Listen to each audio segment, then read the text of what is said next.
Each year, Microsoft Research hosts hundreds of influential speakers from around the world, including leading scientists, renowned experts in technology, book authors, and leading academics, and makes videos of these lectures freely available.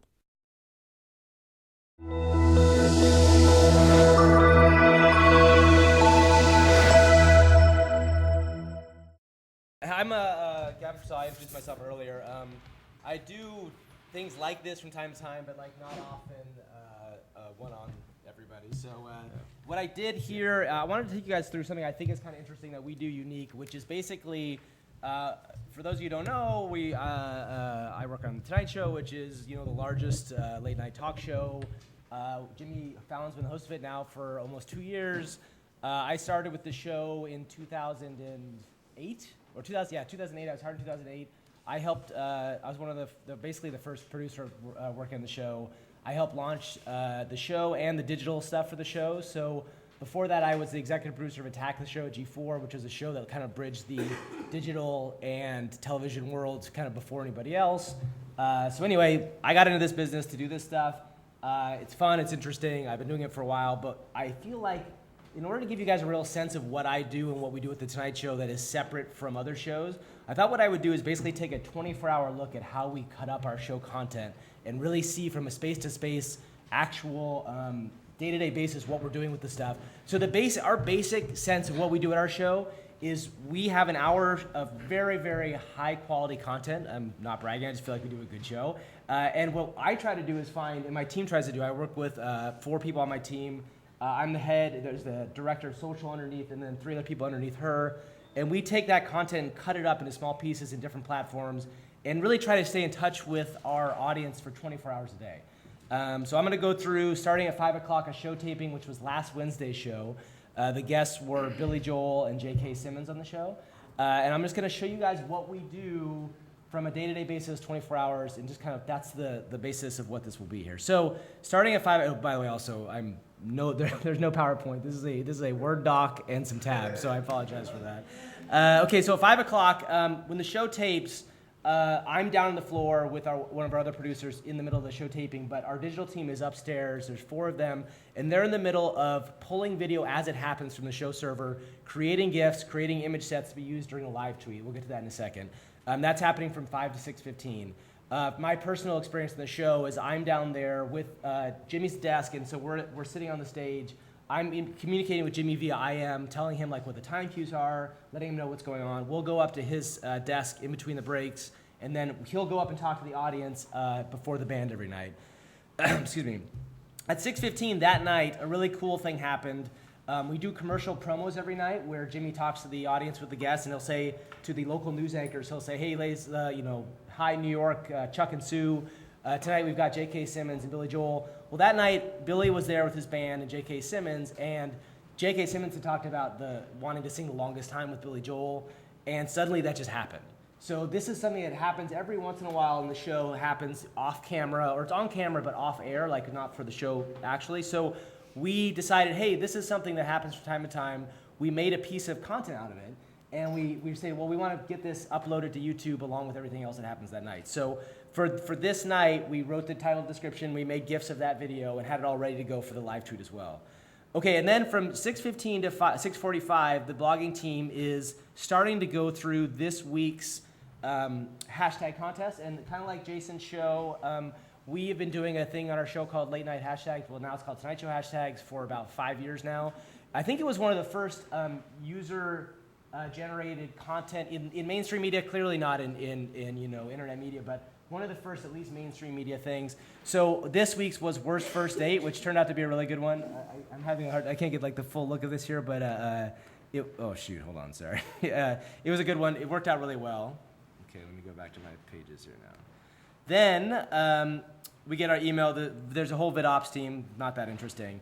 Then there's a preview for the night's episode. So let me see if I can bring this up here and you guys can look at it. Oh, no, not on the internet here. Hold on 1 second. Is it? The internet connection is down? Okay, well, anyway, there's a video preview for it. Then we spent a lot of time so the live tweet happens every night. So every night from 11:30 to 12:30, one member of my team is awake tweeting with members of the audience. So every night there's somebody there who's connecting in real time, real person with a real name, not just the show name, who's interacting with the audience. So you'll see things like this tweet, which is, that's the promo, that's the preview, but I won't be able to see it. But anyway, that's what the preview video look like. So this is, Noah is one of our live tweeters, so he was there. This is the tweet that he pushed to push out the start of the live tweet. And during the live tweet, he also pushed out a piece of content from the show. We do a bit every week where the NFL, we make fun of NFL players. We basically give them high school superlatives. So this was the guy who was most likely to have sneezed himself into puberty. The idea is that Noah then created this piece of content with the nose and the breath of air up there. And that became something we pushed out to our Twitter handle. Our Twitter handle has 3.5 million followers now, so it's a pretty big audience. And that's the show Twitter handle. And then also what happens during that show live tweet is that we've created this one piece of content. This was from our show. Every night we have one piece of content that we post early on the internet. So as the show airs, there's one piece of content that we will go onto YouTube with at like 12 o'clock. This one particularly was Jimmy and Billy singing the Rolling Stone Beasts of Burden. You can also see the way we've crafted the tweet is it has a GIF attached to it just to make it a little bit more visually interesting. And then this is also a big thing that happens during the live tweet is our audience responding to our audience and having interactions with them. It's a really important thing for us to feel that the audience to feel like we're there and we're talking to them. It's hard when you're working traditional TV to be like, so, it's such a one-way street in a lot of ways. So this opens up a lot of different communication pathways. It allows us to kind of get instant feedback on how things are happening. I'm not sure if any of you guys are playing with that on Facebook video, but the Facebook and Twitter audiences are so different, and like we get really interesting reactions to videos that are pushed on YouTube versus Facebook. Certain people Facebook hates, certain people YouTube hates, and it's a really interesting thing to see just the different audiences there. Anyway, this is more of that interactions here. And then, so Facebook, so also that night, the video gets posted on Facebook. Another thing I wanted to point here on Facebook is that our show really spends a lot of time commenting on both Facebook and YouTube as well. And one of the things that's very valuable about that is that it helps bring the, it helps rise those comments up, so it can kind of push down some of the more kind of garbagey stuff. And I'm a big fan of like interactions, but obviously sometimes there can be kind of crazy things that happen in comment space, as Anil talked about. But that's one thing we try to do is comment on those platforms as well. Okay, sorry, I know I'm taking a while here, but let me just rip through this stuff. Okay, the live tweet happens. Okay, then one of the bloggers sends out at 1 a.m. the recap of the live tweet. They did then to get to sleep. The next morning, we have somebody who's on the opposite schedule. So I promise I don't run like a terrible labor practice. That those people are on separate schedules. So that person gets up at 6 o'clock. They're at work. They're in the middle of going through the same sort of stuff, and then they post the things from the morning on. So there is a break from like 1 to 6, but that's about it for us. So we're basically on from let's say 6 a.m. until 1 a.m. We're creating content in some way on the internet. So then from 7:30 to 10 a.m., we're doing all that stuff. Snapchat, which we talked about a little bit, Jason talked a little about earlier, we're getting a lot more into that. We snap out the guests every night. In addition, we have videos that the guests help create with us. That's a big thing. So you see from 10 to 10:30, we respond to messages, a lot of that stuff.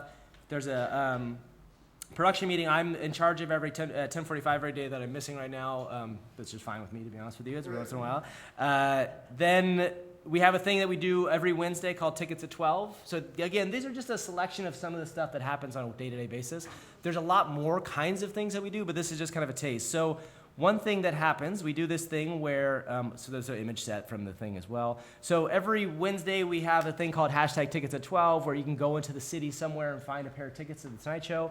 They're a hot ticket. People wait a couple months to get them sometimes. So this is something we have a fun thing to do. We use Snapchat to kind of set up the location. And then we will also pay it off with the person that won it. This guy found them where we were going. So we send an intern out with the tickets. They're there. So that's how it works. Just a fun thing we do on Wednesdays. Then we pick the clips from the show last night to put onto Facebook. We answer questions on Facebook, answer Twitter questions, and then we start engaging with things that have happened the night before with other people on the internet. So one of the things that happened that night, and has happened a lot with the football players, is that the football players or the teams themselves discover the superlatives and interact with us. So there's a back and forth.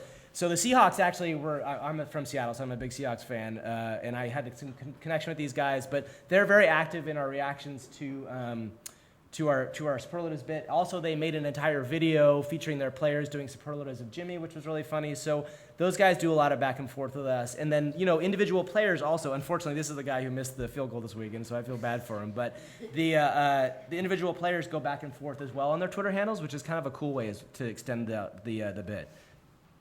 Okay, then to announce tickets, 12 winners. I'll get through the rest of the stuff pretty quickly. At 12:30, we're also, the show handle, Jimmy's really amazing on social. I mean, obviously you guys know who he is, and he's been doing it for a long time. I was lucky enough to work with him in the very beginning of when we started, and I was lucky enough to kind of get him on Twitter and talk about Twitter, but he really took it on and does his own thing.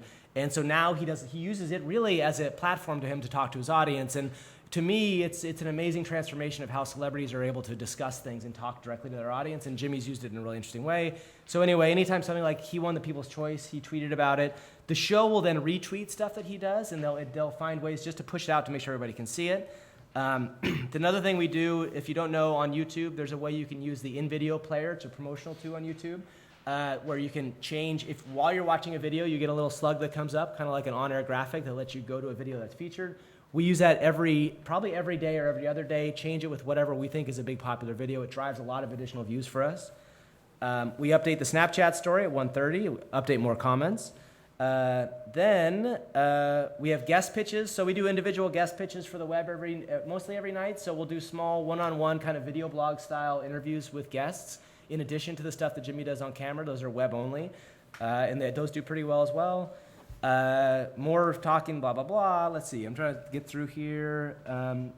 Then another clip to Facebook. We've been posting videos to Facebook pretty often, and just as a room kind of discussion, Facebook video is giant. It's not going to go away. It's something really important to pay attention to for us. When we're talking about what Snapchat is like, Facebook is a little bit better, but not entirely yet. Like, it's still a little confusing. But it's definitely made an impact on us. So it's something important to be aware of. And I think what's interesting about there, I mean, obviously Tim knows that YouTube is a very mature platform in a lot of ways. There's a lot of interesting analytics. We really love the analytics we get out of YouTube. Facebook is not that way in some ways, and I think they're coming along in a really good way, but it's really important for everyone to pay attention to because just the audience size is so massive. And then we're back at 4 o'clock again, and we're preparing for the show. So that's just a small kind of like snippet of what we do on a week-to-week basis, or day-to-day basis. And the one thing that we're really lucky to have is we're a 5-day-a-week show. I always say that the late night shows are very lucky, and they're very beneficial of this internet social space because we are essentially a content factory. I know it's not a good thing necessarily, but we're making an hour of content every day, and it doesn't stop. And for us, it's a drag sometimes. It's fun, but like the greatest thing about it is there's always going to be something for somebody out there in the world of these people of what we do. So we have the ability to keep pushing stuff out. If you're on a limited series, or say you're on Mr. Robot, which is amazing, you have a much smaller window of things to work with. So your marketing is a much different set of marketing than what we're going to do, and how you're going to do social is much more. And I think Hannah will probably talk about that too. But for us, we're able to kind of do this blitz on a regular basis and hopefully not annoy too many people. So that's it, I think. Have you have any questions? Thank you, Gavin. Alice?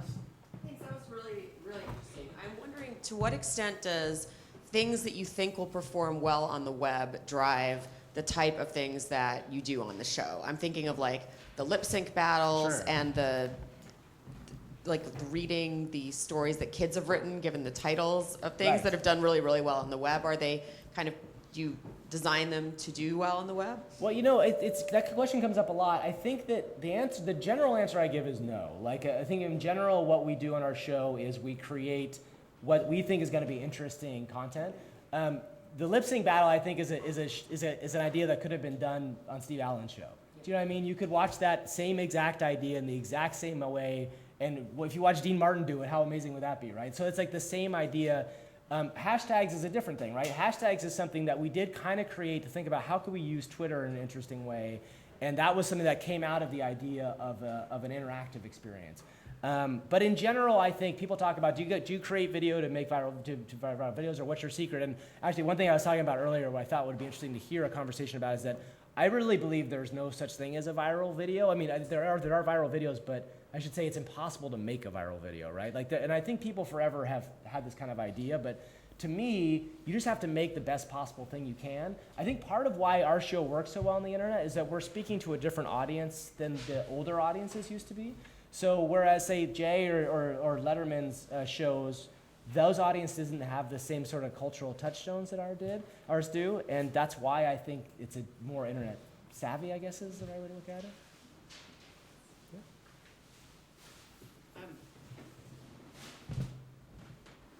Just a quick question of curiosity.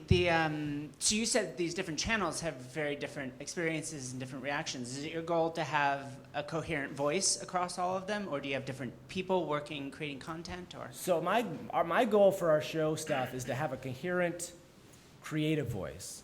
But I think the tool sets and the kinds of things that voice is expressed in are very different.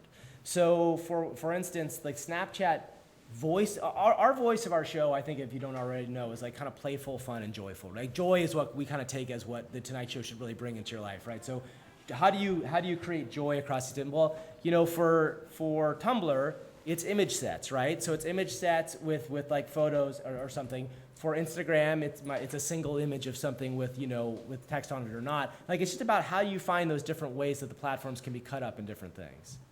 And so by the way, Snapchat's such an interesting thing because it's a completely new version of that, and like still trying to figure out what that is and what that experience is a phenomenal, interesting thing.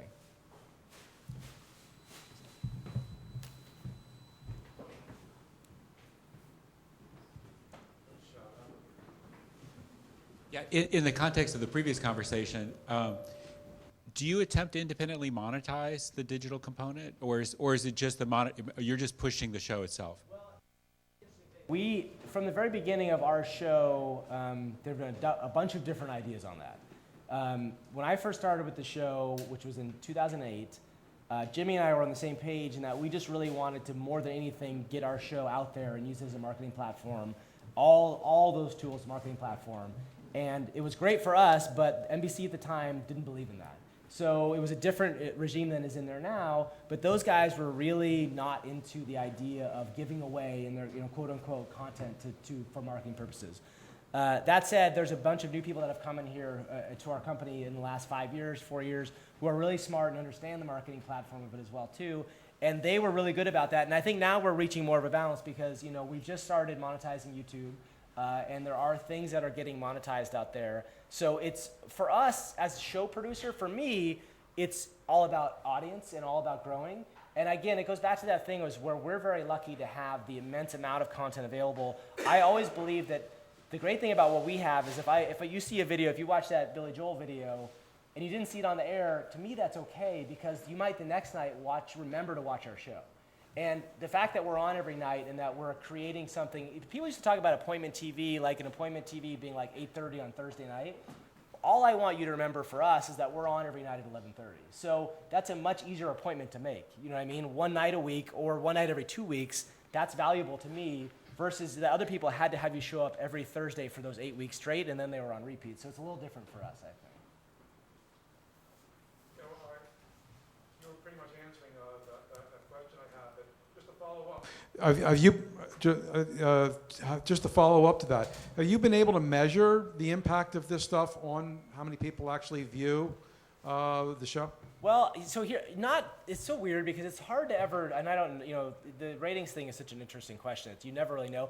All I can say is there's been a significant atrophy in the space in general, and I think we've held up pretty well. So I don't know what that means exactly in terms of real numbers, but like our real numbers on TV are pretty good for what our space is in general. So I attribute that to the idea that we're doing some of this stuff and we've had a lot of success in it. I can't scientifically say X equals this thing, but I hope that that's the case. And our numbers have not gone down. I think most people would think if this were a disaster and it wasn't working and by giving away the farm, it was gonna, I think it would undercut the entire media business in our world. And for us, it hasn't. It's helped us. So that's all I can kind of look at. I'm curious, kind of related to that. You're in an institution that sees its job as making a television show, right? But there's some part of your audience that is, they're going to see a Kids Instruments video on YouTube and they're going to follow, like Amir and Tariq on Twitter. Sure. And that's kind of their only access. For you, as from a creative standpoint, If that's the only access points that somebody has, and they never tune in at 11:30 or they never DVR, Yeah. is that still an audience that like you care about and you want to reach, and Oh, of that's course. satisfying? I And think it- so, and because is that the that's- future, or is that part of the future? Well, here's the thing. I think it's that part of my job at this show, I think, is kind of future-proofing what we do. I have to think about like where that audience is going to be, and that's what I think a lot about. And I'm like we were just Tariq Black Thought, the rapper from the Roots, has just like kind of gotten very active on Twitter, and I think that's awesome, right? He's like such a cool guy, and he's kind of been behind the scenes for a while, whereas Amir or Questlove has been like kind of out there in the face of those guys. But to me, the more that we can raise the profile of those people, the better, because that's the people that people represent our show. Like, we are the Tonight Show, but truthfully, the Tonight Show is really Jimmy first and foremost, and then the Roots as well. Like, those personalities are what drive people to want to come back to the show. To me, the Tonight Show brand is not as important as like how people feel about Jimmy or feel about Tariq or Quest, and those kinds of things help bring people back to the show on a regular basis, I think.